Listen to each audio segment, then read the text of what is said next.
with me through the cellar door. A storm is coming, Francis. A portal to a more skeptical world.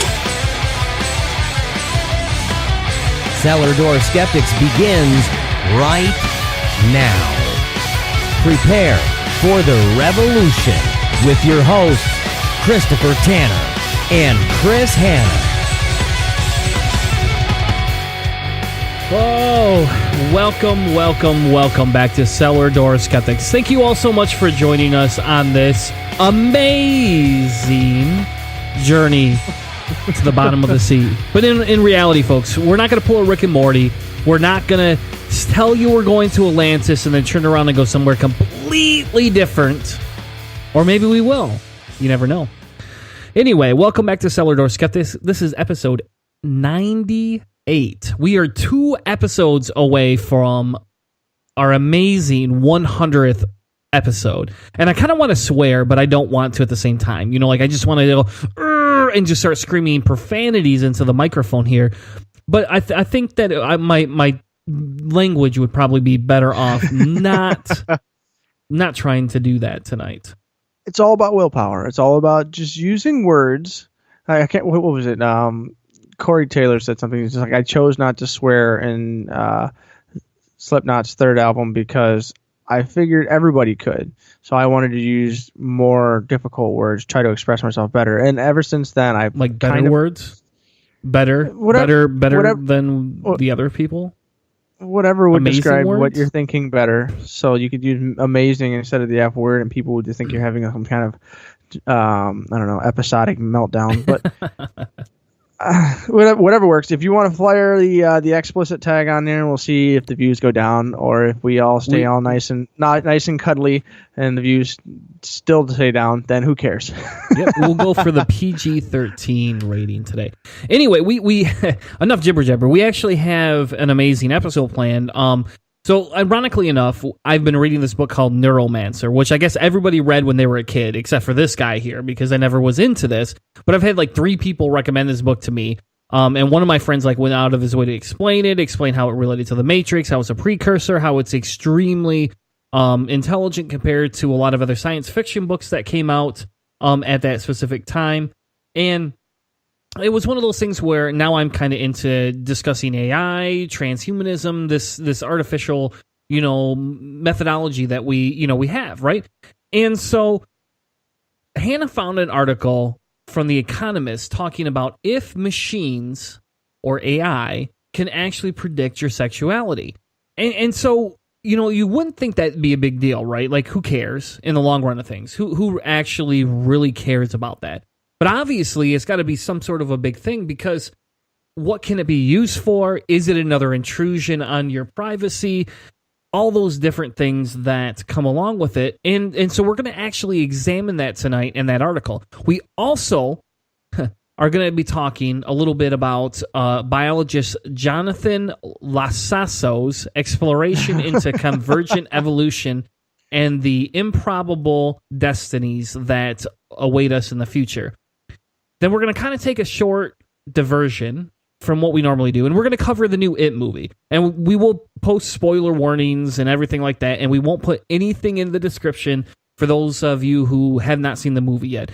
And I'll go ahead and I'll change the timestamp so you know It discussion spoil alert. But I wanted to kind of just go over that book, because we talk about doing book reviews and movie reviews, and we never really do a lot of those.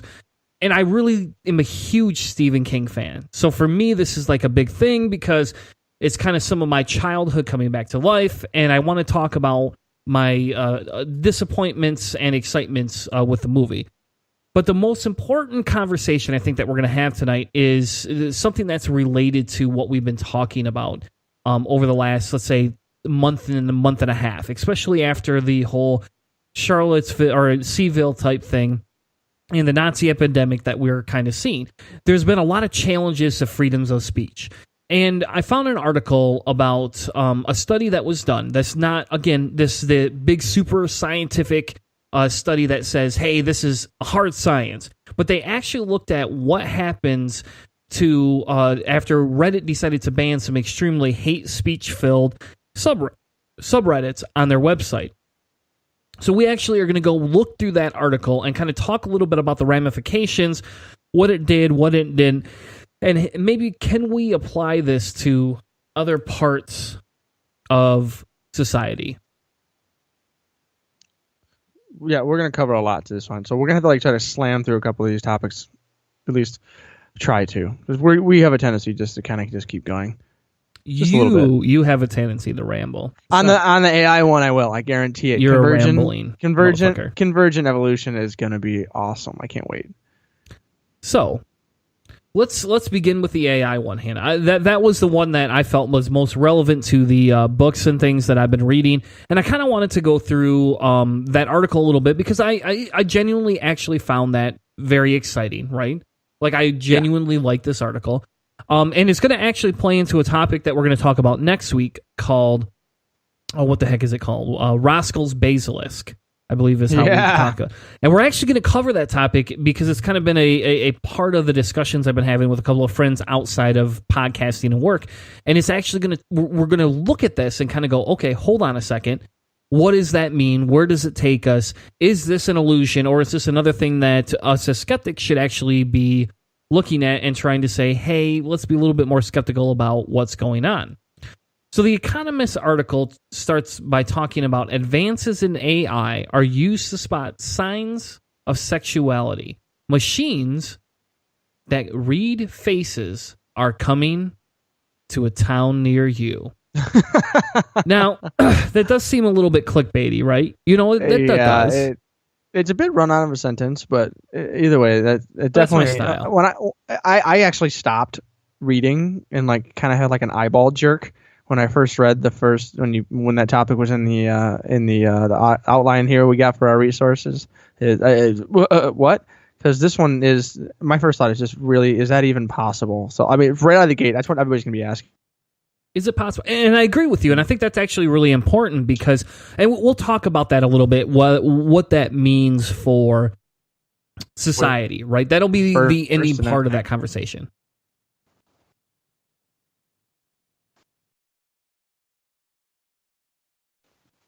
Hello? I think you froze up there. It disappeared for a second. I don't know what happened. You need better internet. All right, so modern artificial intelligence, they say is very fetid, right? It boils down to a superhuman ability to spot patterns in large volumes of data.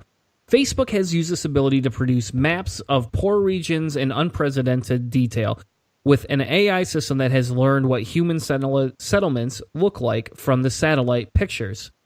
Medical researchers have used it in smartphones to detect cancerous lesions.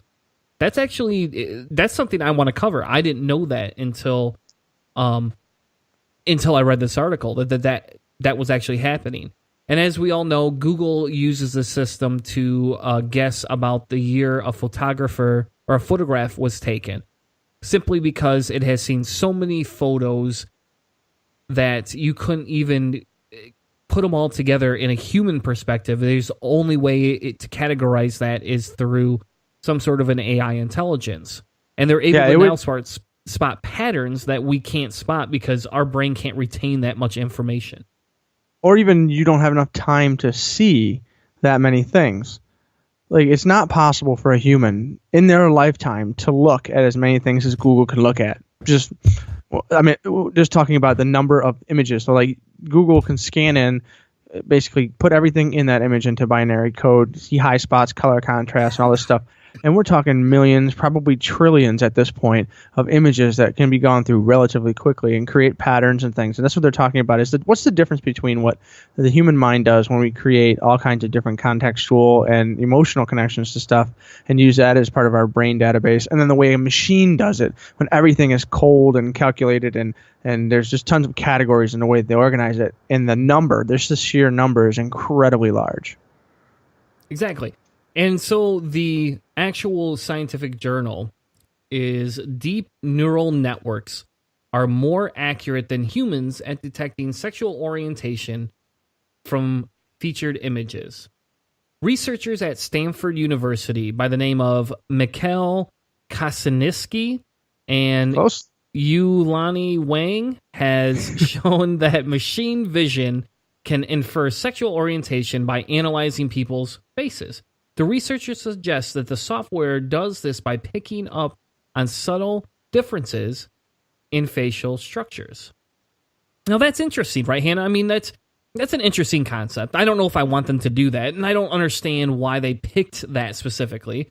But the study did this. They looked at 130,000, almost 130,001 images of 36,630 different men and 170,000 images of roughly 38,593 women. They used a popular dating website. So that's the difference here. So we're going to talk about a constraint. In all fairness, that's a constraint. They only used one website to do this. But based on this specific website, these profiles are all public. They're able to be seen by anybody. It's not something that where they went and bought a subscription and were using people's information falsely. They actually utilize a free public profile. So what they did is they set up... And that's... Go ahead. I was just going to say, that's the incredibly important part here. All this information is publicly available. So this isn't like going into some NASA database or whatever. They're just using what's on the internet. Either you pay for a subscription to get into a service, or they're just combing the internet for data. That's a really key point to keep in mind here. Yes. And they did this. They said basic facial detection technology was used to select all images which showed a single face of sufficient size and clarity to subject to analysis. That left 35,326 pictures of 14,776 people. So that's roughly, 2.2, 2.3 pictures per person. And again, this is what they claim. They claim they represented evenly gay and straight, male and female. This is by what their profile said they either were. So yes, this is all based on their profile. Yeah, and it's binary too. I don't know. I didn't see anything in here that said that they were keeping any of the bisexual or anything else. They were just going with just gay or straight as a listing, because we'll talk about one of the mathematical things they list in the website in a little bit as to how important that binary is. Yes. So some of the images that were selected, they took those and they fed them into some software called VGG Face, which spits out a long string of numbers to represent each person's face, or what they would call a face print. Now, that's a little bit interesting because this week Apple announced their new phone that allows you to unlock your phone with your face. So, I mean, in all fairness, it's kind of funny because, all of a sudden Apple's comes out with this technology and it's like, well, it's not new. And these people are like, yeah, we've been doing this for a while. We got studies on this. But anyway, that sounds like a brain. It sounds like a battery drain to me. The camera's always scanning, looking for your face. You would assume so. I don't know. We'll find out, I guess. I don't know. Maybe you want a sponge for me for the new $1,000 iPhone, Hannah. No way. I don't know. Maybe you should support me a little more than that. Anyway, okay, so basically we got this giant pile of numbers come out of basically the raw data for this face print. And this is an area I'm going to jump over real quick to help explain what it is, because what the next step they had in here was predictive model, and what they did is called logistic regression to find correlation between the features of those face prints and their owner's sexuality, so as declared on the website. So what they're doing is they're using this thing called logistic regression, and this is an important thing in statistics, is where it's dependent variable is categorical. What that means is that essentially it's binary dependent. And that's what I was talking about a little while ago, is that where the information can only take two values, 0 and 1, which represent outcomes of pass, fail, win, lose, alive, dead, healthy, sick, whatever way they want to do it. But there's one or the other for the solution. So in this case, that logistic regression is the mathematical predictive model that basically linearizes everything to make it really simple. And then in any other cases, because they'll talk about this also in a little bit when it gets more complicated in the real world, they would have to use this next type of thing, which is multinomial logistic regression, which is another kind of mathematics, but it wouldn't be as clean and clear because there's so many more variables. So as this kind of testing goes on and gets more complicated, the math gets more difficult, which is part of my final critique of what's going on here. So it gets super technical. Okay. That's good to know, Hannah. Yeah, it's just the kind of math. If anybody's interested in the math here, because that's kind of important, is what he's using to analyze it. And so for me, my first thought was, what is the thing that they're seeing? And then what kind of analysis are they doing? So this I thought was really important for anyone who knows I guess linear regression models would be something that most people would recognize, the A plus B, or A equals MX plus B type stuff from back in elementary school, middle school math. Yeah, if you can remember that far back. Not all of us can. But what they do is they talk about, how they were showing one photo each of a gay and straight man, both chosen at random. The model was able to distinguish them correctly 81% of the time. Now, that seems pretty accurate if you look at it like that. Yeah. Then they talk about when showing 5 photos, it attributes sexuality correctly 91% of the time. That's crazy. That's a very high prediction rate. The model performed worse with women, telling gay and straight apart with 71% accuracy and 83% accuracy with 5. So right there, that's kind of important. It's weird that it seems to be going down the smaller the number of the people they're picking from is. Yes. I still don't understand that. Yes. So in both cases, the level of performance far outperforms humans. Again, we can tell 61% of men most of the time and 54% of women. This aligns with the research that suggests humans can determine sexuality from faces at only just better than chance. Now, okay, so what? In reality, that's who cares? I mean, in the long run of things, that's very inconsequential. Now, the problem here, and this is kind of where I had a harder time with the article, and I do get what they were drawing on, and I even posted a link from an actual scientific article in the research. So if you want to actually read another scientific article about what we're going to talk about in a second, you're welcome to. But they talk about how they had to explain why their model performed better than humans, and they basically explain that fetuses develop in the womb, they're exposed to different various levels of hormones in particular, and that's how the prevailing theory is about sexuality.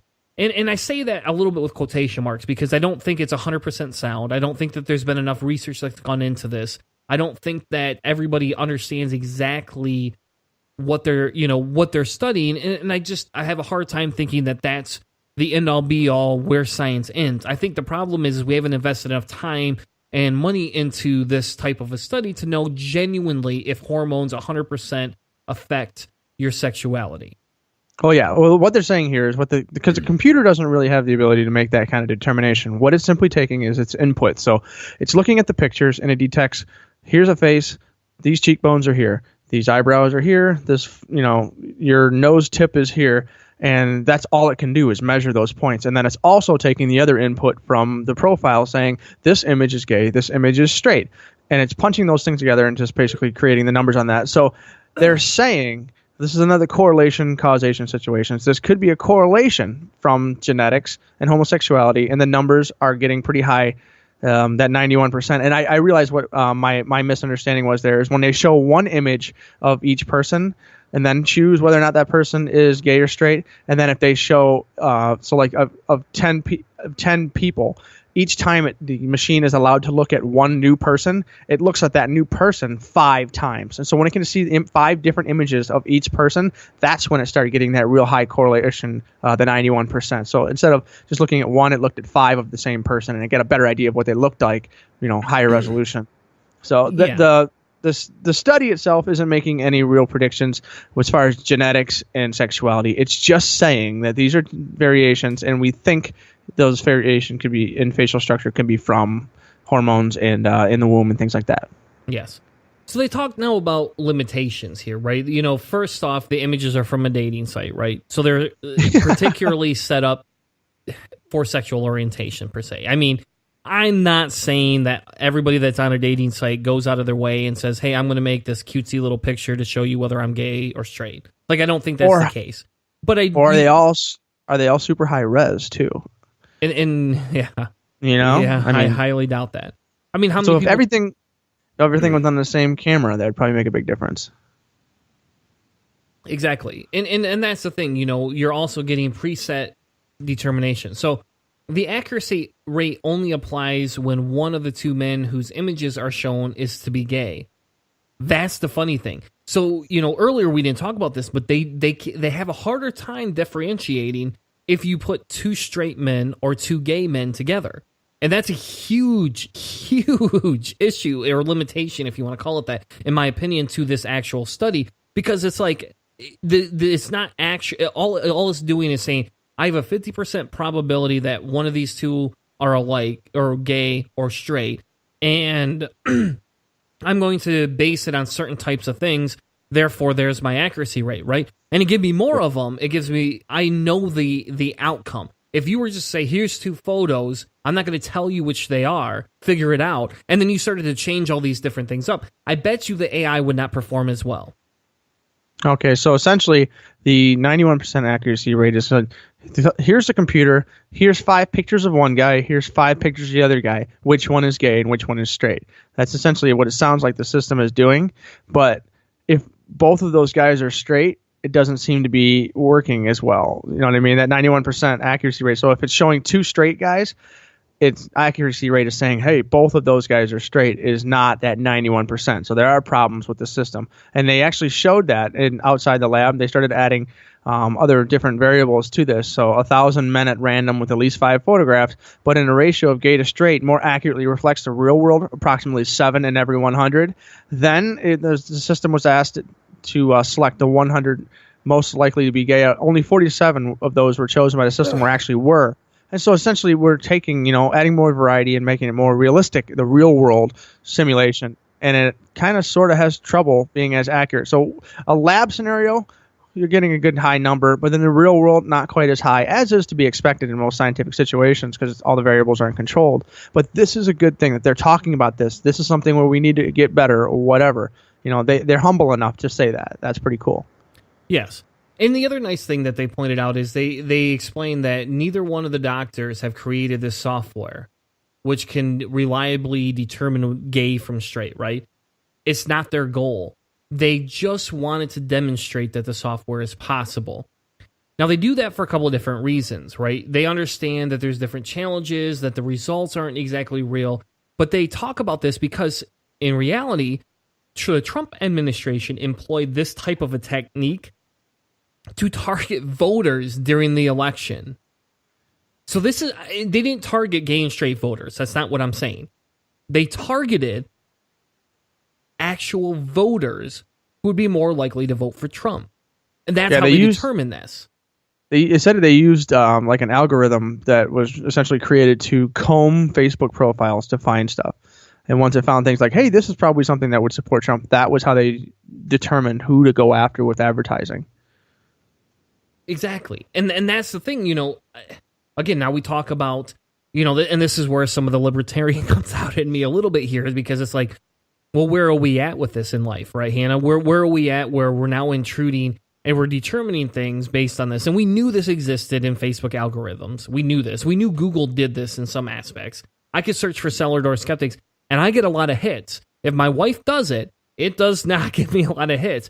And that actually was there was a consideration, when I got a new job, is do I keep doing atheism activism? Do I keep doing secular activism? Do I keep doing LGBTQ activism, right? Because it could affect my job.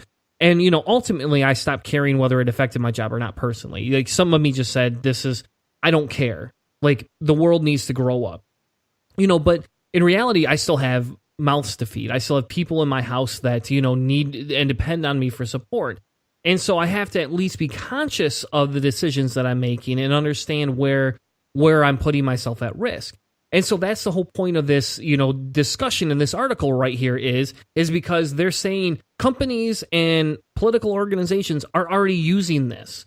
And we're essentially eroding privacy. And he's not saying that privacy is completely gone, but he's saying, do you understand the danger that it adds? Do you understand what could happen if you went to an unsocialistic or unsocially acceptable country and use this software? If you were in a high Muslim state, you would be able to find all the gays, and you would be able to take the gay people out, and you would be able to exterminate them or send them away, whatever they did with them. And that's that's the fucked up thing with this technology here, is we got to look at that and say, that's a real life scenario that could happen.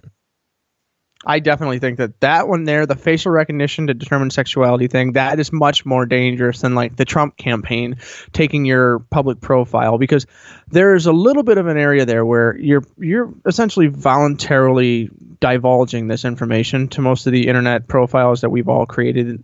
You can choose not to do that. Once it's on the internet, it's really hard to get it off, but you can choose to do that. But having your image on the internet in a lot of cases is not always your complete control. There are really weird ways that images of everyone just show up on the internet. And if they can use software to find that and somehow identify you, and then use this software to determine your sexuality and whether or not you should be exterminated in places like Saudi Arabia or whatever, then we have that's a full-on invasion of privacy. And so I'm on the fence as far as legality on this type of thing, but it's definitely very dangerous. And they make pains to make clear that this is new technology, is not new. Essentially, it is bolted together software and stuff that already exists. So anyone with an internet connection and a decent amount of understanding when it comes to computer science or whatever really has the ability to start using these tools. Exactly. And that's scary. That could be a scary thing. But we'll actually get to talk about that a little bit more in detail next week when we do Roscoe's Basilisk, because that actually tackles that whole scenario on a more higher level. We're going to take a quick commercial break, and when we come back, we're going to have more Cellar Door Skeptics and talking about Hannah's new favorite topic, improbable destinies. We'll be right back with more Cellar Door Skeptics. Hey, this is Keith. And this is Jen, and we're from Not Another Atheist Podcast. You're listening to Cellar Door Skeptics. Join the revolution.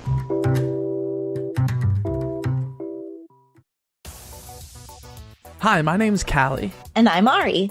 If you're like most of us, you're very concerned about the gay agenda's plans for world domination. Are you tired of seeing glitter all over every damn thing? Do you hate rainbows as much as any other red-blooded American?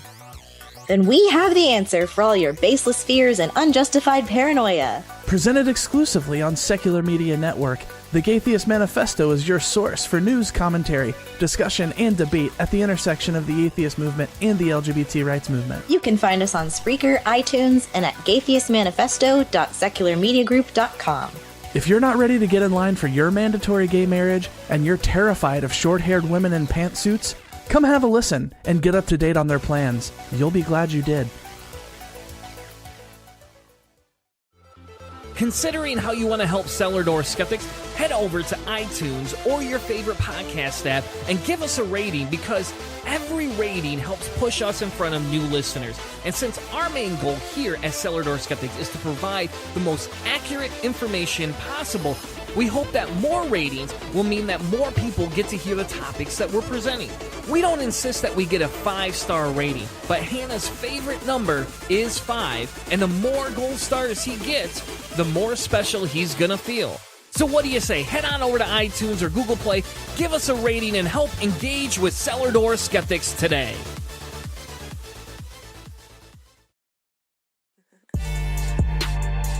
Hey, my name is Jeremiah. And this is David from the God Theory Podcast. And you're listening to Cellar Door Skeptics. Prepare for the revolution.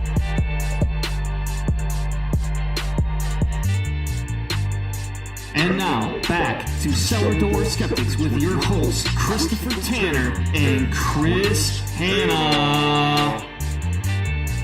The show with the sources.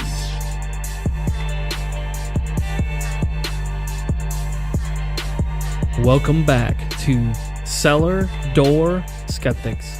Thank you all so much for joining us through that first amazing segment. Why is that funny? Why do I laugh every time you do that? I don't know. It may be a Freudian slip every time. I'm not sure. It might be. So Hannah. Yep. Why don't you intro this next segment? Because this was your idea. This was something you were super into. Oh, man. And tell us a little bit about why you wanted to talk about improbable destinies. Well, Improbable Destinies is the name of biologist Jonathan Lasso's book, and this is something from NPR. NPR One, the app, is my at work, because it's like 5-10 minute bits of news that bounce all over the place, but it also cuts apart podcasts and everything. And so this just showed up, and that was an absolutely amazing interview. And so what I've done is cut all the pieces, find most of the useful information. Most of the stuff that was just kind of banter has been removed. And so we're going to include the link so you can go and you can read the entire transcript, and then you can also find the the audio on the website. But essentially, this is an interview with biologist Jonathan Lassos and his new book, Improbable Destinies, that Chris has mentioned multiple times: Fate, Chance, and the Future of Evolution. This is something that I talked a little bit about during the debate that we had on evolution, is whether or not it's true or not, with Aaron. And this guy here, Jonathan Lassos, he was talking. His big guy was Stephen Jay Gould, whose book Wonderful Life is something that I've got on my list of things to read, because I've been told multiple times that this is one of the go-tos that you kind of have to have. But Gould saw evolution as being about odd contingencies and accidents, some more the probability driven.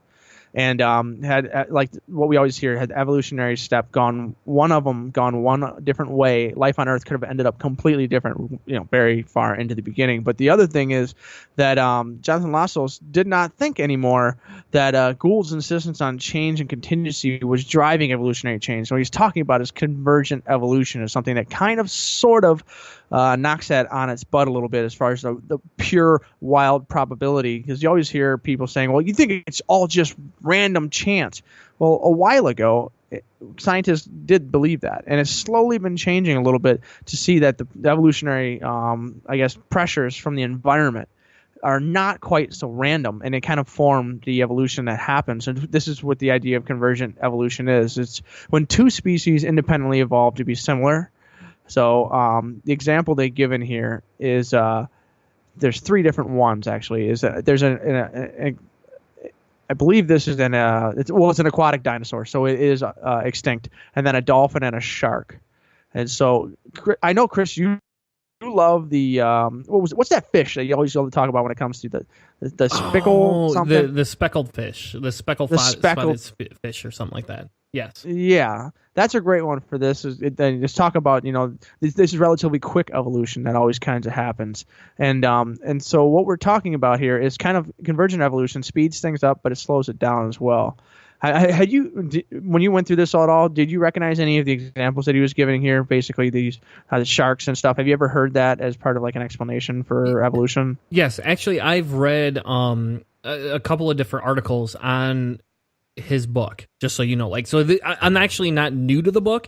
I'll be honest, I've never actually read the actual book, but it's a couple of different articles, especially when I was debating evolution a lot more heavily. This came up.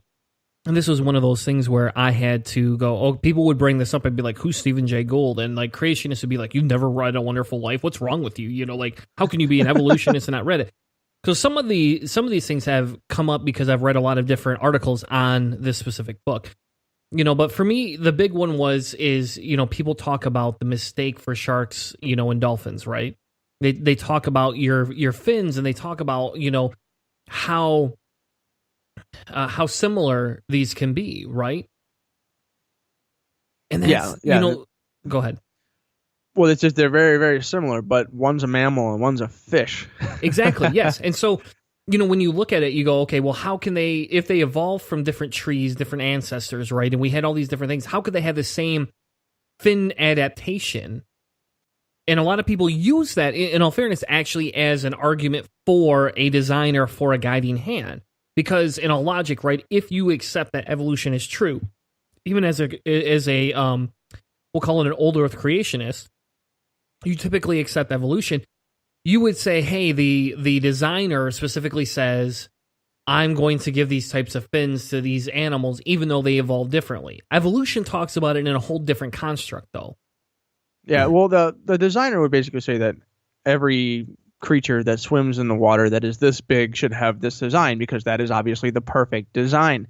Well, this is a case where these are creatures very similarly evolved, very similarly designed, to use that word, but they have a completely different genetic makeup as far as what species they are. One breathes air, the other one extracts oxygen from the water. Like, these are very, very different creatures, but their shapes are very similar. Now, what that's called is that is convergent evolution. So similar environmental pressures. So like the environment they're both in, salt water, large oceans, need to get food, has changed the way they essentially evolve. It's changed what tools work best. For 500, 1,000 generations of this particular group of fish, for the sharks, saying these are the best tools. These are the people who were able to get the most food, therefore are able to reproduce the most. These are the ones that won. And then also on the same end is that in a different environment, very similarly, dolphins were able to evolve from land-dwelling mammals back into the water, as we talked about how whales could re-evolve back into the water. This is a long-standing discussion, and there are very, very clear transitional fossils for the mammals back to the water. In the whales' case, the vestigial traits such as the hips and the leg bones inside their blubber that still exist. Great examples of this. And so this is the convergent evolution, though, what we're talking about is two very different creatures can evolve to look very, very similar. And in the past, the idea of convergent evolution was kind of thought of. They thought that these creatures were actually related when it wasn't. They were until we could get into genetics. That was when we really found a big difference on this. But essentially, it most commonly occurs when they adapt to similar environments in the same way, and they've known about this for a long time. And Darwin we've just learned more. We've been able to track more information as time has gone on in the molecular DNA that's been able to come forth, so they could actually test the shark versus the dolphin.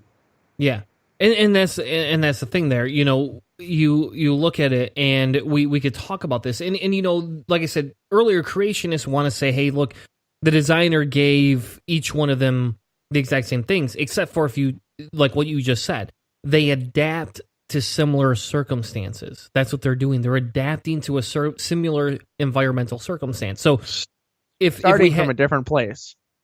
Yes. And starting from a very different creature. Yeah. Yes. And the thing is if you think about it, and again, I don't like, we talk about, we could talk about different laws that we can't 100% explain, but we can definitely explain that they exist and they repeat themselves and they're almost an absolute law. They're not technically, gravity's not technically an absolute law. You cannot demonstrate that it absolutely exists, but you can demonstrate that it objectively exists and that it objectively happens the majority of the time.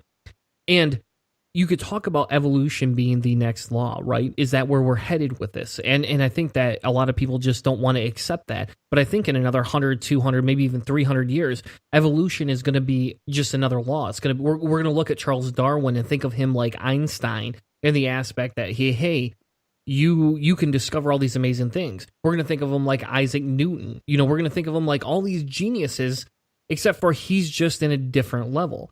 And then that's one. Well, it's just one other thing. Actually, they talk about Darwin in this a little bit, and how he kind of got this wrong. So he, as most of us have heard, that evolution is mind-numbingly slow. It is painfully slow. Well, one of the things they've been learning here, and Jonathan Lassos, he says that Darwin got this wrong, and he says he was so right about so many things, but he was completely wrong about some of the aspects of the pace of evolution. I add some of the aspects because Jonathan says this is verbatim. It's amazing. But he was completely wrong on the pace of evolution, and I will say that I don't believe that's the case because a lot of stuff really does still evolve incredibly slowly. So that's one critique I had there. But he thought that evolution occurred so glacially slowly it took thousands of years to detect it at all. Well, we now know that that evolution can occur very quickly. And the example that he gives is on this three-spined stickleback fish. And it's another case of evolutionary convergence. So what it does, in the lakes of British Columbia, they have diverged in two ways. These are fish that they put in these lakes, and one fish will live on the bottom of the lake, foraging in the mud at the bottom, and the other one will swim at the top, catching little invertebrates and bugs and stuff like that. But they start from the same group of fish, and they will just kind of diverge. One will go down to the bottom, the other one will go to the top. But these are non-connected lake. So these in 10, 12 generations, you'll see these things start to diverge and they'll separate themselves. Well, this happens in all the lakes that these fish were initiated into. And so it's kind of a start of a speciation situation here. If it was allowed to happen long enough, maybe they would be unable to interbreed. But what they've done is they've done tests on these at the University of British Columbia. They have enormous complex of artificial ponds, and they see these with the sticklebacks, and then they watch what they do over the generations. And when they sort open water sticklebacks and bottom feeding sticklebacks, at some point they become non-interbreeding. So it's not so much that they can't. is that they just say, I'm not interested in breeding with that one way up there if I'm at the bottom. No. Hold on. No, that's not just it. No. It's not just because they're not interested in going to the top. It's because of how the evolutionary genetics work. So the stickleback fish is the one I always use as an example all the time. This is what I use. Now, I guess I'll be honest, I didn't know 100%, about the bottom feeder type thing. They always talk about, basically scaled or spine type fishes, armor-plated fishes versus non-armor-plated fishes. And you're right, they're all in these different ponds, and then you put them together, and they can breed. Once they breed enough, they stop wanting to breed together. You separate them again, you bring them back. You can do this over and over again to the point where you push them far enough out evolutionary-wise that you put them back together, they'll breed again. And that's actually the largest, one of the biggest advocates, or I'm sorry, not advocates, the biggest arguments for evolution here, which I use in all my creationist debates, all over the place. Yeah, and that basically we're in agreement here. But the issue is that this isn't full-on speciation, so they still have the ability to breed. They just, in most cases, they won't when they've been allowed to separate for long enough. And then when they push them back into a tank, they can interbreed again. What they're saying is that this is a separation. It's kind of the start of a long-term change, and what they're doing is just they're slowly checking to see these small changes. But those types of things those are the same things happening in multiple cases. So you do the same fish, put it in multiple lakes, and it diverges the same way. There will be some at the top and some at the bottom, and they will stop breeding with each other as much. And so what they're saying is this is the negative example that if you start with a similar fish, you are getting this is convergence dealing with the same environmental pressures. But this is the speed of evolution they're talking about, because in one person's lifetime, they can see enough generations of this fish come through that you're seeing evolution take place. This isn't like maybe in 20 years we'll see something happen. Like, they've been testing this stuff long enough to see real evolutionary factors come into existence. Now, full speciation would take a lot longer and probably larger pools than what we have. But this is an example that he uses to basically explain the speed of the evolutionary change. And I agree. It's like moving from your micro to your macro. This is that interlude, right? It's not full on macro. But it's getting there. Technically it is, but in reality, if we want to put it on a timeline, it's not full on macro. It's not where you get to that extreme extent, but it's the process. And if you took it up and sped things up in a probable way, you would actually see it on a macro scale in 100 to 200 types of years. Yeah, or just the number of generations or whatever. Yeah, it's everybody likes to talk micro and macro. There isn't this awesome little line. Like, everybody likes to say that speciation, as soon as it can no longer breed with its previous ancestor, that is the immediate beginning of macro. Well, it doesn't always happen like that, because one of the examples that I wanted to mention in the earlier stuff is that with the sticklebacks, when they separate, and they don't typically want to breed too much with each other, but they still have the ability to. An example of this happening in hominid species, and the Homo sapiens and Neanderthals have been seen and found with the ability through the genetic studies they've been able to do, and I'd have to look up the link for it. But it said that they would be able to interbreed, and I'm assuming, as far as I know, that there have been some examples where they have been able to found genetic mixing where they were able to. And so I will, in the next commercial or whatever, I'll see if I could bring that up. But that's a great example in the hominids. So in humans, we were able to still interbreed with some of our cousin species. So we hadn't completely and totally had full-on speciation. And that's important to see that, because they are still considered different species from Homo sapiens to Neanderthals is a different step in our evolutionary process. So that blurring line is important to keep in mind as well. Exactly. That is very true. And I think, that's one of those things, Hannah, this topic here is very intriguing to me, I guess. That's a nice way to put it. Because for me, the big thing here is that I enjoy evolution. I like the speckled fish. That's like my favorite thing to talk about in evolution. And you happen to bring a great article. So if you have a chance, make sure you go check out Improbable Destinies, Fate, Chance, and the Future of Evolution by Professor Lassos. We're going to take a quick commercial break, and when we come back, we're going to talk about it. We'll be right back with more Cellar Door Skeptics.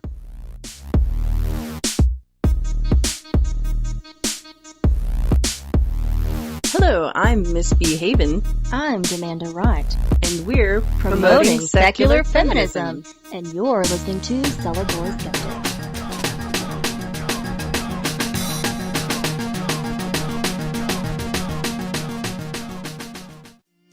Coming to you from Reason Alliance Media, this is PSF, Promoting Secular Feminism. I'm Miss B. Haven.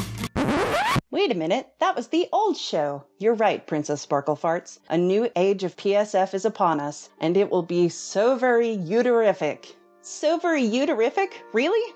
Your name is Princess Sparkle Farts. You have no room to criticize. Our show will be returning on Galentine's Day 2017, which is February 13th, with a special episode about the Women's March in DC, where we have one of our crew marching. We'll also introduce you to the PSF 2.0 crew, Miss Amthrope, Vegeta George, Mora Abortions, Bella Constrictor, and your old favorite, Miss B. Haven. Tune in on February 13th and every week after on iTunes, Spreaker, Stitcher, YouTube, on our Android app available in the Google Play Store, and check out our website for old episodes, new episodes, and the upcoming blog. There's even a post right now about what we can do to support each other and the organizations we love in facing the new regime. I'm Miss B. Haven, keeping the humorous in your uterus.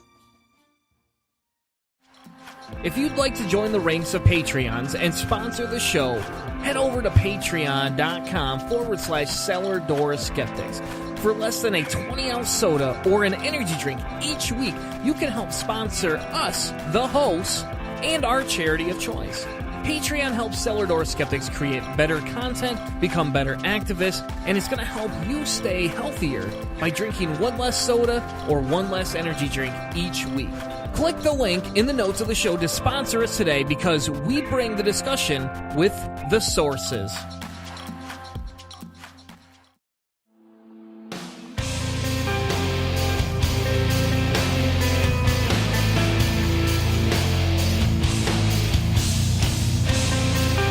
Hey, my name is Jeremiah. And this is David from the God Theory Podcast. And you're listening to Cellar Door Skeptics.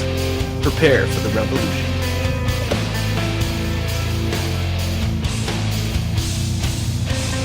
Now, back to the show.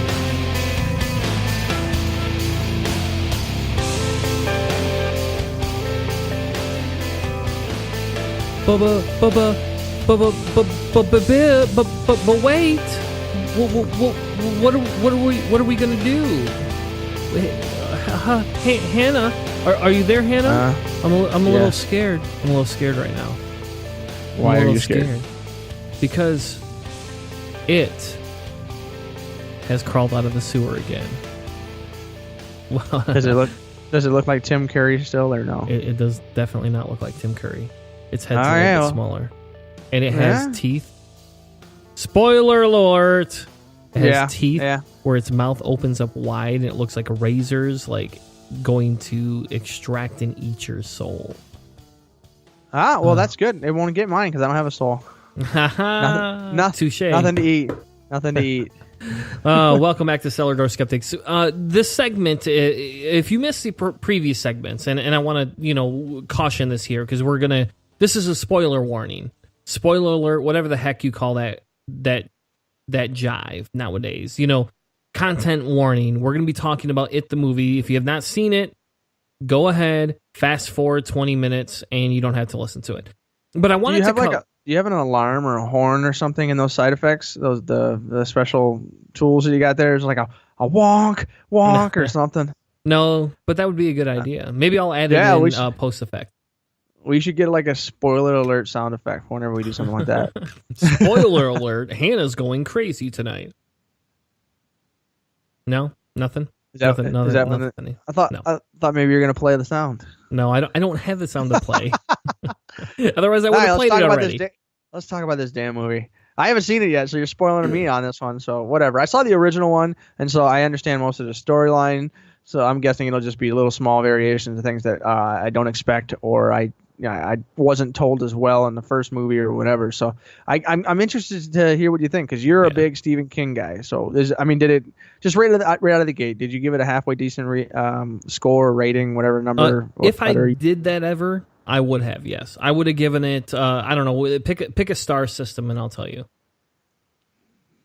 I don't know, 5 stars. It's All right. pretty good. I would have given it 3.5 out of 5. Really? All right, so we're getting up into the 60% range-ish. Yep. So yes. So the reason I wanted to talk about this is, I don't know, like, so we we do all these podcasts where we talk about these topics, but sometimes it's good to get to know the people you listen to, right? And for me, I've been a huge Stephen King fan. Like, Stephen King has been my life, my bread, my butter. I actually only read Stephen King books in high school outside of required reading. Like, I did not go out of my way to read any other books other than Stephen King books. And I went through almost his whole library in high school. That was me. So for me, Stephen King is a big thing. And, we could talk about The Dark Tower. And I think we should someday. But tonight we're not going to talk about it. You should probably, you should have read all 7 books because you're a loser if you haven't read those. But just kidding. Nobody's a loser if you haven't read those. But in all seriousness, for me, The Dark Tower is like the magnum opus. That's like, people want to talk about Tolkien and, the Lord of the Rings. To me, The Dark Tower dwarfs that 100% over. Just like, I think the Lord of the Rings are dumb compared to The Dark Tower. I'll just say it. Yeah, there you go. That's exactly how I feel about the Lord of the Rings. I know. Boring. Well, that was a real yawn, and it was a sarcastic one at the same time. My assumption is that I have not had a lot of good experiences with Stephen King books. I've found them just to be trite. So I will have to get into the Dark Tower series, and maybe we'll go through and do a review of the movie and the book and all kinds of lore one day. Maybe do a Stephen King episode. If anybody's interested, let us know if you think that'd be fun. And I'll subject myself to the world of Stephen King, and maybe we'll do a review. So let's do this one though. It the movie, or did you want to start with the story in the book and comparing the two? Well, let's put it this way. So the original movie that came out was a TV show movie. It was not meant to be a horror movie of the times. It wasn't a slasher flick. It was meant for TV audiences. It was meant for wide appeal. For what it was very good. It stuck very close to the story. It lent the voice to the minority character in the book, which it should, because that's the way the book proposes it. And, so the original movie had a lot of draw. The original movie developed characters. It did not do very good at scaring you or giving you a horror sense. I mean, you look at Tim Curry and you go, all right, I could dress like that guy as Halloween and nobody would be scared of me. That was the original it. Unless you had coulrophobia, then you'd be terrified, because it's really easy to scare people who are terrified of clowns with just like a red nose or something. That's very, very, very true. But, the original, movie was very well written, in my opinion, in terms of following, the book. And the original movie actually took and broke it up kind of like the book. They allowed for the back and forth between the kids and the adults and this and that. It avoided the really awkward sex scene in the end of the book with the kids, which was good that it avoided that. And the new movie, in all fairness, actually avoids that too. So there is no sex scene in the book. You don't see a bunch of 5th graders having sex together. I was just going to say, there's no way that you can make that scene in a movie. And I was curious if they were going to try, like, make it not as sexy, I guess, or sex-filled or something. But or would they just stay completely away? Because I can't see how you not get an NC-17 rating, and that's a death knell for any movie in the United States. Oh yeah, if they would have gotten that, it never would have made them any money.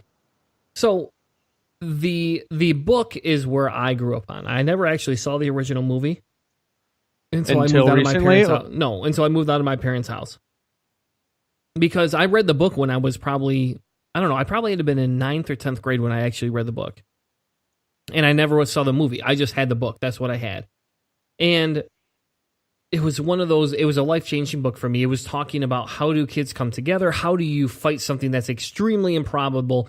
And in my Christian upbringing, it fit very well, right? Because, I'm fighting this ultimate evil deity, I'm on the side of Christ. But then in the long run of things, the way the book portrays things is it talks about the realities of what happens when you get involved in something that is, quotation marks, evil, right? And so it's evil. It's this eternal being. It's this being that's outside of time and space. It's existed before you can understand the concept of what it genuinely is far beyond human understanding.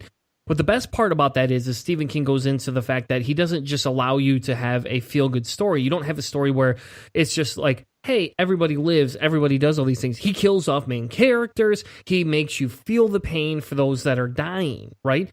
And it's kind of funny because I started rereading the book about July.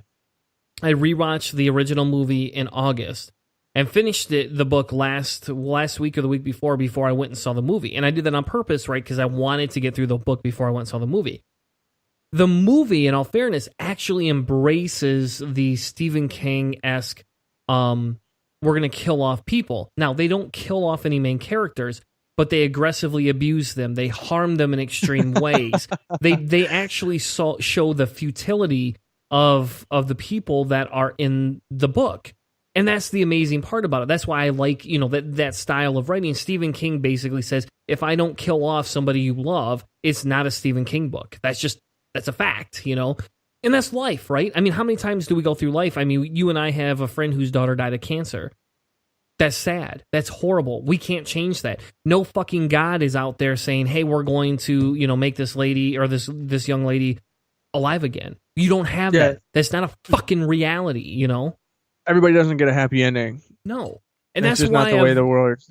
Exactly. That's why I've always been drawn to the Stephen King-esque books, even though some of them filter right along that religious borderline. But they always draw back to reality that in the long run of things, shit happens. You can't do anything about certain things, and you have to accept it, and you shouldn't feel guilty unless you're the one that specifically caused it going out of your way to do it, which Roland does in the Dark Tower series. And so the movie actually filters closer to that. Now, the plot line stayed very close to the original book, except for it removed the minority kids' lines. And I'm sitting here, and my wife's sitting next to me, and we're watching this. She's like, why isn't Mike talking? What is wrong with this? The black kid in the movie has maybe 20 lines. Now, the black kid in the movie is somewhat of a hero, but in the original fucking book, in the original fucking series, the black kid is the narrator in some aspects, right? The black kid is the historian. They removed that. They made the fat kid the historian, and I don't mean to say he's a fat kid. They made Ben Hanscom the historian. Why? Why would they do that? What's the point of that change? Like, It's what does that whitewashing. add? Yeah, what does that add to the storyline? So that's a good question. It's like, okay, here's the original text. Here's the original information. What does changing the race of the person doing the narrating, or I guess any more line activity, what does that do to the overall meaning of the movie? Like, does that affect it or hurt it at all? And so since they decide that they are going to take the black person away from having the most of to having those lines or that role, that's them saying that having that black person in that more important role is a bad thing for the movie. And I definitely think that's not a good way for them to try to hold on to the fans of the original content. 'Cause, I mean, that's, shooting your main character in the leg kind of thing. Yeah, and I'll be honest, that was my major reason. That was my first major reason for downgrading the movie, and my second major reason for downgrading the movie is the movie felt like a horror movie, right? Which isn't bad because people like horror movies, but I want a horror movie driven by content. I want to feel what the characters feel. The only person I felt close to was Beverly. She's the only one I felt close to, and that's because they went out of her way to make her father this atrocious monster aggressively, which the book does too. In all fairness, the book does the same thing, but in the movie, she's the only one they somewhat flesh out to the point where you actually care what happens to her. Everybody else, it just kind of feels like a stale movement, like it's a shitty 80s movie that tried to be edgy but wasn't edgy enough, so they decided to throw a bunch of people getting murdered in it and say, hey, it's like Friday the 13th #1, Well, I think that's a problem that most of the time any movie conversion from a book has, is that the characters are never completely fleshed out because they can't be in the short period of time that it takes to make a movie. Like, I don't think it's in some rare, extraordinary cases where the screenplay writers are that good, and especially someone like you that really loved the book as much as they did. I don't know if it's possible for those characters to ever be as fully developed as they were in the book. Okay, hold on though. Hold on, and you're right though. Okay? In all fairness, you're right. We're talking about a 44-hour audiobook. Almost 1,000 pages book. Right, I get that. But let's talk about Eternal Sunshine of the Spotless Mind. Right, that movie. In all fairness, I felt connected with those characters, all of them. I felt very connected to those characters, and that's what a 2-hour movie.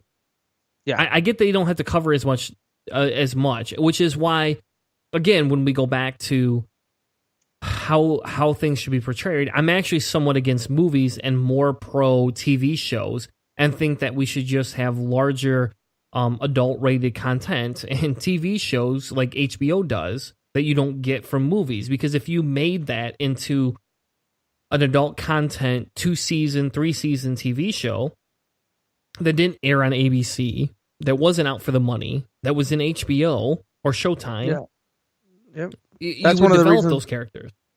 That's one of the reasons why everybody's saying that television is in this golden age right now. This renaissance is because there's a lot of these larger platforms like HBO that are like, hey, this is the content for adults. This isn't for kids, and so they don't have to filter it. They can make a real, like a 16-hour movie. They're getting those kinds of budgets. The House of Cards is a great example of like a full-on budget, movie scale budget that exists for 8 hours, I think, each season or something along those lines. So back to the book though, and the movie. So the differences, there were small differences, but the movie did a pretty good job keeping it together. They weren't quite as developed, but it seems like to me that just a character development and a couple of small changes in the book. Like you said, it felt like a horror movie. Does the book feel like a horror movie, or is it much more? It's much more called content driven and like psychological versus like jump scares. The movie was more jump scary. Yes, and in all fairness, Hannah, like Stephen King is not I'm a jump scary person, right? I mean, you do sit on the edge of your seat, but it's more because it's a real type of horror. Even if suspense. It's suspense driven. In this one, they took the suspense and made it jump out of your seat. And it's kind of funny, I wish I had a picture of this, because my wife separated my son and I because she was worried I would mess with him. She was worried I would like tickle him or try and scare him throughout the movie. And, we're sitting there the whole time. I jumped like 6 times. Like 6 times throughout the movie because they did those weird little things that make me jump. My son didn't jump once. And I had to hear about it. My wife's like, you do understand you jumped and he did not. Like, I just want to make sure you understand that. I was like, yeah, I know. Thank you. I'm easier to scare. Good for you. I'm glad you feel better about pointing that out. It means you're more evolutionarily likely to survive when something jumps out of the bushes. Your son will be like, what? And then gets eaten. But you're already running away. I'm running away or trying to kill the damn thing. But, and again, I'll be honest, I don't mind jump out of your seat movies. I don't mind them. They're not my favorite thing. They're not my top 10. But you take them for what they are. Them for what they are. You're going into a cheap movie, and then you're going into like a real like Christopher Nolan psychological thriller. There's a difference there. So you're expecting more of a psychological thriller than a jump movie. Yes, and I was a little bit disappointed that they cheaped out on the relationship side, that they cheaped out on developing the characters. And they made it all about Pennywise the Clown, which is fine because he's probably the highest paid character in that fucking movie, and he was 80 to 90% CGI. But again, for the big thing about it was actually, in all fairness, Henry Bowers, and for a large portion of it, was the scary evil being. It was it. You had to worry about it, but it wasn't able to fool the kids. But Henry Bowers got his licks in, man. He was an antagonist of all sorts, and in this one they didn't even play him up. I mean, that wasn't a big thing for it, and that's where it's disappointing to me because I watched the movie and I want to like it. I'm biased. I have a cognitive bias towards this, right? Like, I just want to like this movie, but without that character development, I don't know. It's hard to feel as connected to this as I would say that I felt connected to other movies. Yeah, well, I mean, that's a good example. I definitely think that Pennywise the Clown. I expected that to be, because to me, as a person that hasn't read the book, and I'm not a huge, super crazy It fan. I've always respected the original television movie, but when I think of it, I think of Pennywise. I think of Tim Curry. And the same thing happens. I would think that Suicide Squad is a good example of this happening not too long ago. Is the Joker was all over the advertising for that movie, but in the end, that wasn't the main core of the movie, and a lot of people were let down. Like, wow, he wasn't in the movie very much. This is bullshit. That kind of complaint there. So like, people could have the same kind of thing as if they don't know anything about the story and they saw Pennywise all over that movie, they would expect him to be this crazy character because if they don't know the story. And maybe they were pleased that they got, Pennywise as, the main antagonist being wild and ridiculous. And they didn't know about some of the more other antagonists. And so that's kind of, they made that decision, to cut out and made the compromise to get rid of some of the stuff in the book. I don't know. I'm excited to see the movie. I will see it eventually, but it'll probably be like in a year. That's because you're cheap. It's either that or I had to try to take I had to try to take my daughter to a movie theater, or I have to not come home and go to the theater without my wife and daughter, and they don't usually like that a whole lot. I can imagine. Anyway, if you haven't seen it, again, I would recommend watching it if you're a Stephen King fan. If you're not a Stephen King fan, this is probably one you can go, I'll pass till it comes on movie, just like Hannah does. We're going to take a quick commercial break, and when we come back, we're going to be talking about, does banning hate speech work? How Reddit turned the tides in free speech internet media. We'll be right back with more Cellar Door Skeptics. This is Heretic Woman, part of the panel of Holy Crap, the Vlogcast, and you're listening to Cellar Door Skeptics.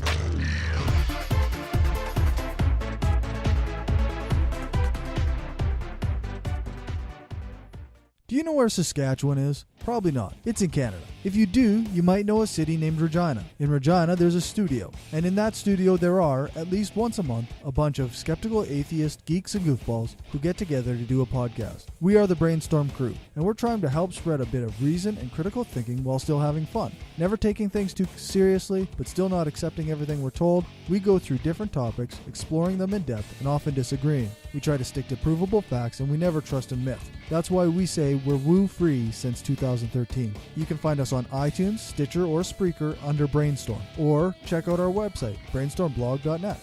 I can't promise you'll always agree with us, but I can promise you'll have fun listening to us. Looking for something new and exciting, or maybe just a change from the old Atheist Show format? Cellar Door Skeptics Podcast provides listeners with hours of enjoyment each week on Spreaker and iTunes.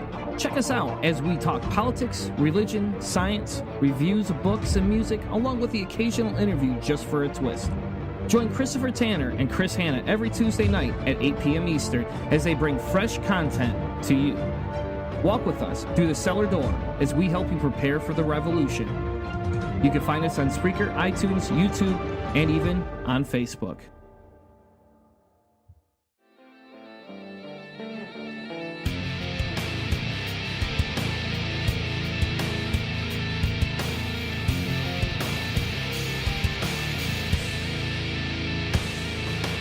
Hey, what's up? I'm Steve Hayes. And I'm Dave Curry. And we're from Prophetcast. And you're listening to Cellar Door Skeptics on the Fox News Network. They're not affiliated with Fox. Everyone's a Fox affiliate.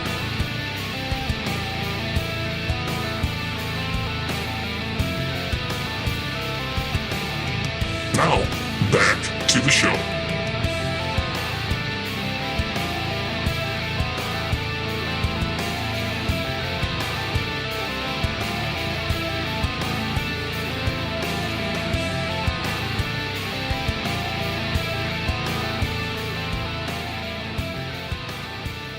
In 2015, Reddit closed several subreddits, foremost among them R Fat People Hate and R Coontown, due to violations of Reddit's anti-harassment policy. Welcome back to Cellar Door Skeptics, and this last topic tonight I wanted to cover because I really wanted to get into a discussion about hate speech, banning things, and what we can do from here. And we actually have a live example for once, right? Yeah. We have a live example of what happens when a organization takes action. And that's pretty big. You know, I mean, we're talking about Nazis marching in the streets. We're talking about people saying, hey, you have the ability to have your own free speech. You should be able to say whatever the fuck you want. And this is huge, in my opinion. And Reddit makes a huge policy change, you know, to their open forum stance. And that's the point of this conversation here is, where does moral responsibility lie? What do we do with it? And is this something that, you know, we should continue to allow, or should we understand that free speech is under, you know, attack, and that maybe our constitutional values are being attacked by people like Reddit?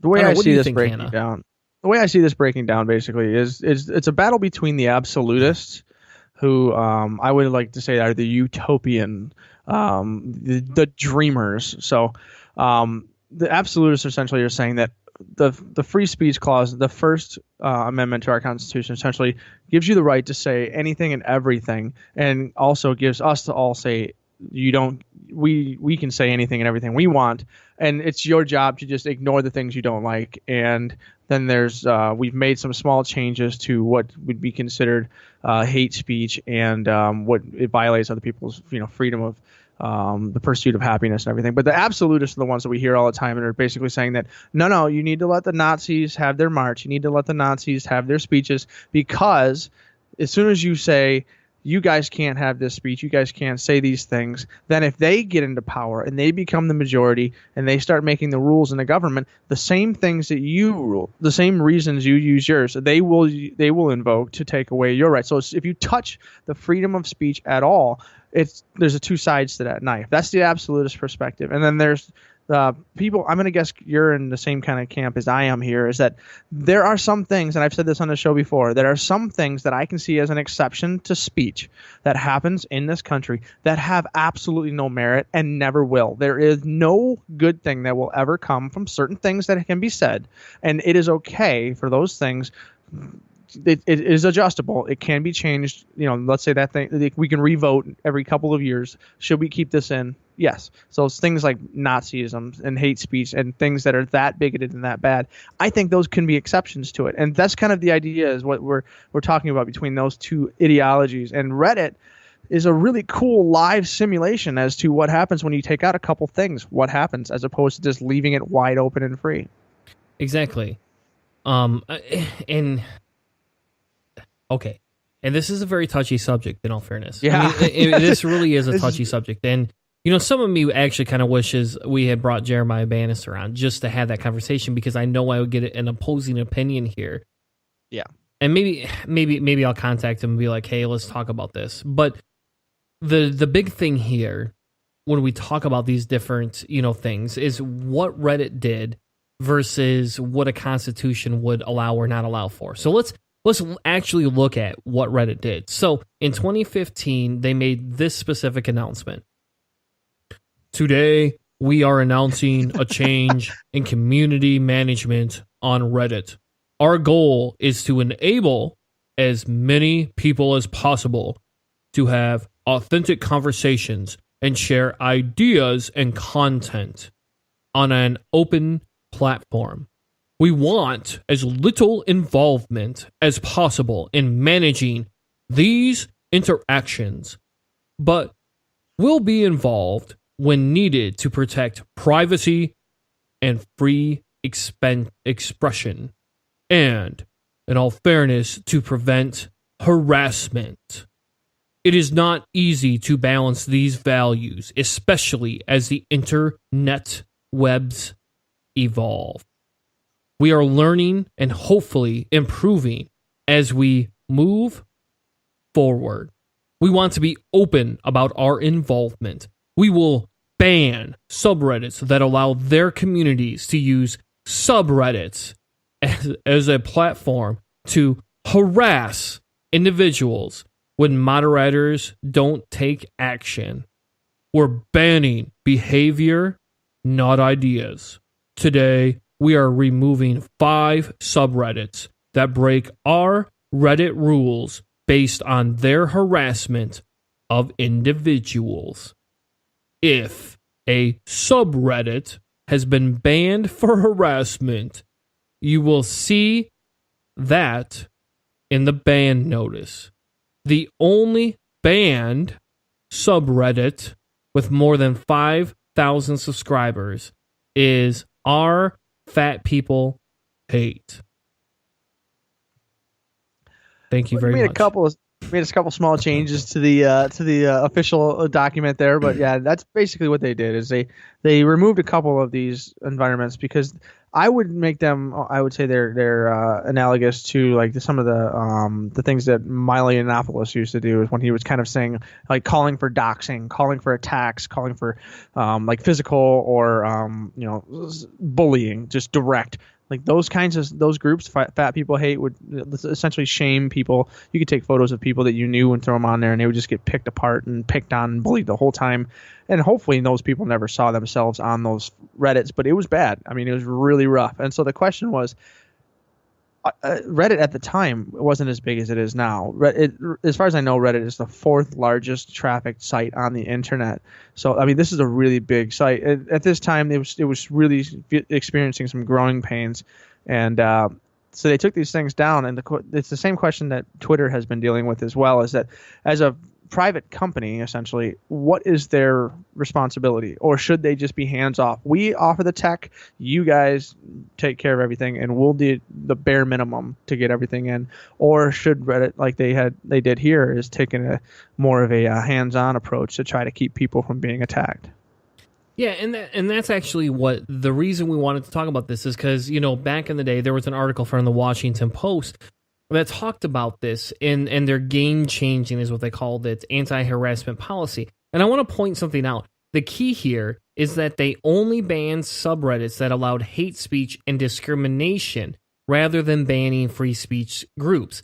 And they didn't just ban hate speech ones. They banned hate speech ones that allowed for users to aggressively attack and marginalize other people. So if you had a group that was a KKK group and you talked about being pro-white, they didn't ban you. But if you talked about how much you hated the N-word, right, and you used the N-word 17 times in one sentence, and you talked about how we should exterminate them and how they're horrible individuals and that we want to lock them in concentration camps, and specifically call out people and users who would fall under the categories of whatever thing you hated. So like actually attacking users and people or supporters of that. So like we always hear about ally hate. Well, just saying, so going into a subreddit where that obviously is a hate group or whatever, you go in there and just saying, hey guys, listen, let's talk about this. They would just attack you and just be merciless. It's like those kinds of groups are, those are some of the ones that were more violent that they were actually starting to get rid of. And then other groups or websites like 4chan are just like, nope, you guys, whatever you want to do, go ahead. So there's another example of essentially free reign internet. Yes. And that's the important, discussion here, right, Hannah? Yeah. We have a good example. You don't ban hate speech, you ban harassment. So behavior. If we want to correlate this, and I want to get into the study because we're already over time that we talked about, but I want to get into the study in a second, but let's correlate this, right? For me, the big correlation is that Reddit banned harassment versus free speech. And that's when we're saying is instead of banning white nationalist protest rallies, right? We're banning them walking down the street chanting blood and soil. We're banning them from chanting specific slogans that talk about euthanization, concentration camps, getting rid of people, harassing specific individuals. We're talking about doing that instead. And if we want to correlate the two, you can literally say, you're welcome to your belief sets, but once you start mobilizing in the streets and trying to use that to manipulate or intimidate others, that's where the problem comes from. Mm-hmm. Yep. And that's huge. That's huge to me, especially in this climate. Like, why this article is not more popular than it was on even on Reddit is beyond me, you know? It wasn't. People are, like you said, this is a really touchy topic. This free speech is a thing that not a lot of people want to poke at, because there's a lot of people that are relatively internet famous or whatever. As soon as you say one thing about it, everybody splits into two camps. Either they love you or hate you.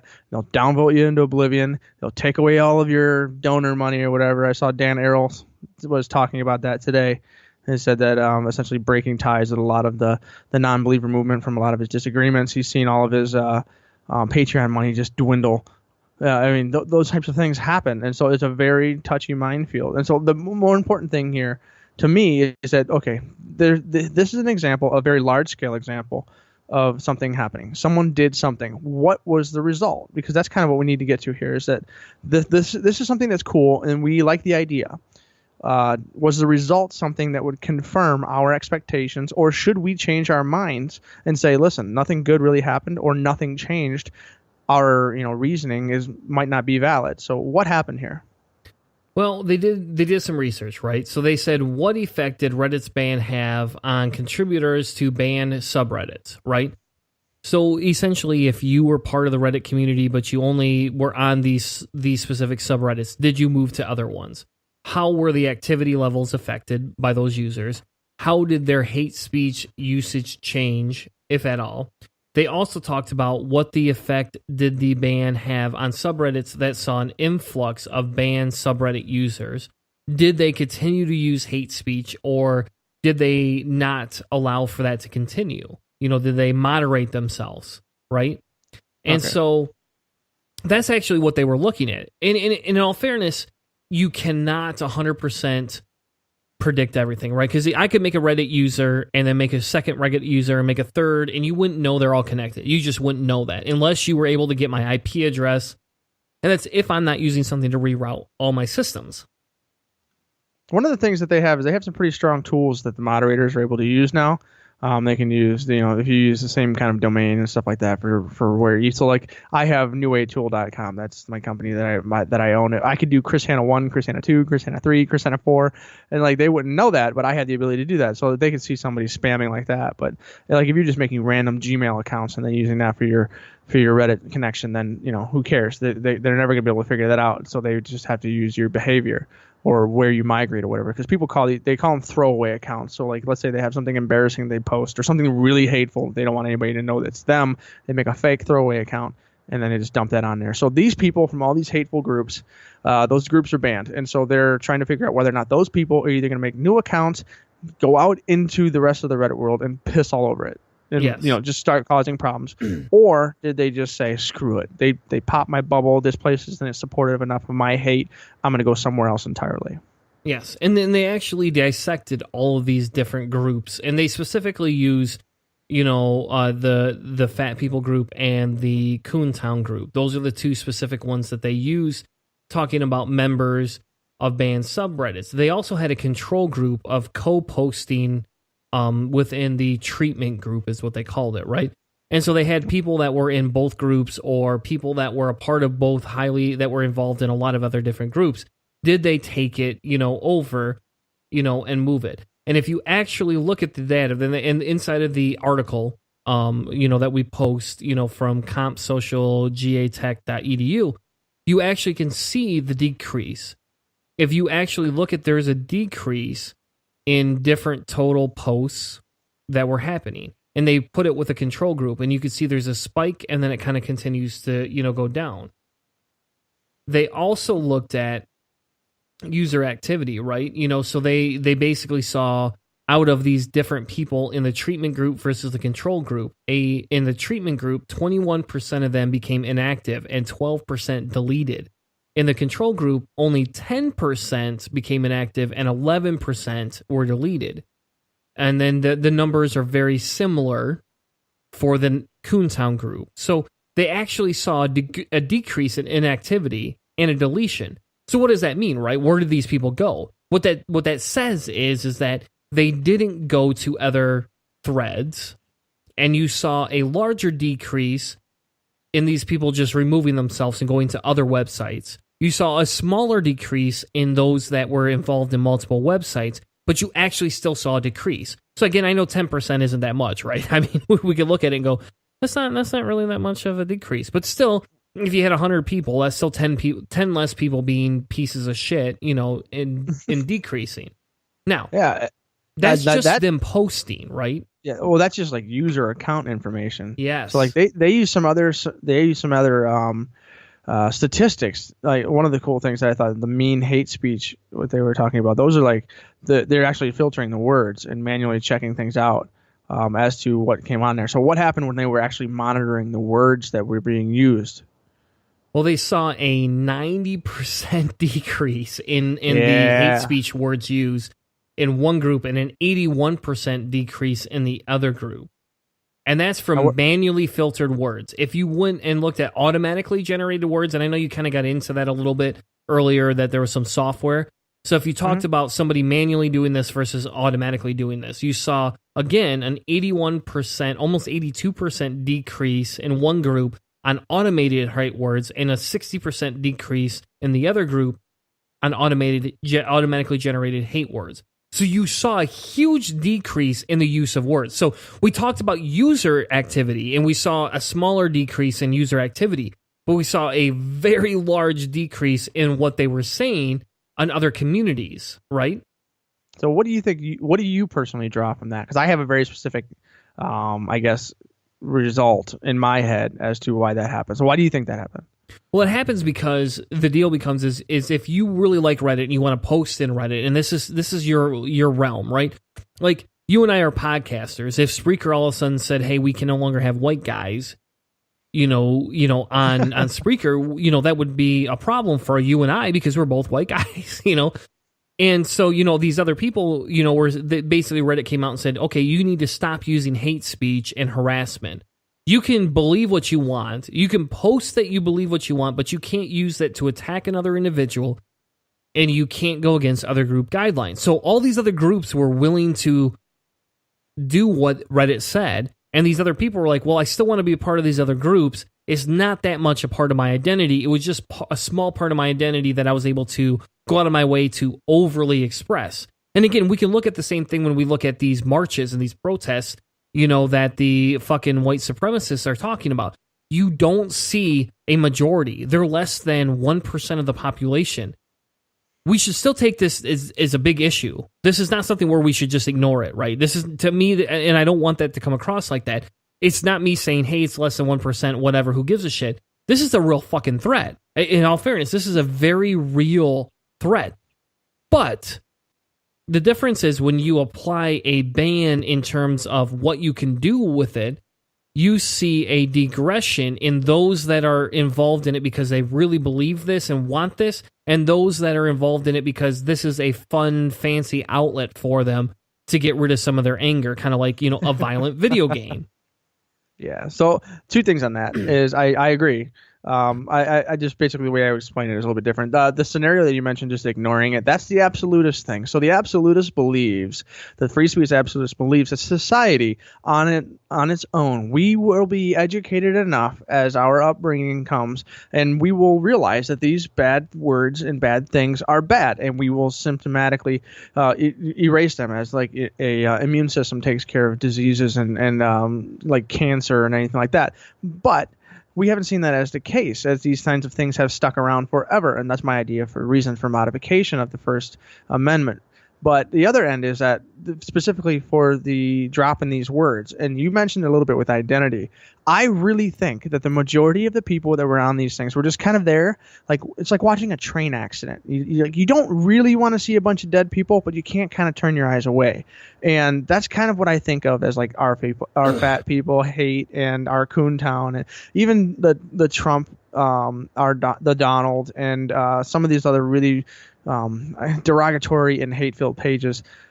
I don't think a lot of those people are in there that this is their full identity. The entire reason they're on Reddit is just to be an angry, hateful person. And so most of the people who were on those pages are like, okay, I guess I can't do that. I can't be like that. And so they kind of change their behavior and they modify what they do, and maybe they can still talk about it, but they change what they say. It modifies what they're going to do. And then there obviously are people who threw a big fat tantrum and quit Reddit all entirely. And those are the ones that would be like this white supremacist in the streets, but that's such a small number that the real majority identity is willing to change and make adjustments. And I really think this is a great example. If society itself made some small modifications, we could have some results similar to this on a larger scale. Yep, and I think one of the big things that we missed and we didn't get to talk about is prohibition versus this. What's the difference between this and prohibition? And I would challenge people that are listening to tell us, what do you feel the difference is between this and prohibition? Because a lot of people are going to say, Chris, you're just creating a prohibition. And I'm saying, no, I'm not. But I think it's fair, and the article from the Washington Post actually talks about it. They talk about the site permanently removed the forums that Wednesday afternoon for harassing specific named individuals, a spokesperson said. Of the 5, 2 were dedicated to fat shaming, 1 to transphobia, 1 to racism, and 1 to harassing members of a video game site. But if we look at it, and we look at all these different Reddit knockoffs called Vote, right? They began flying anything goes flags with that attitude.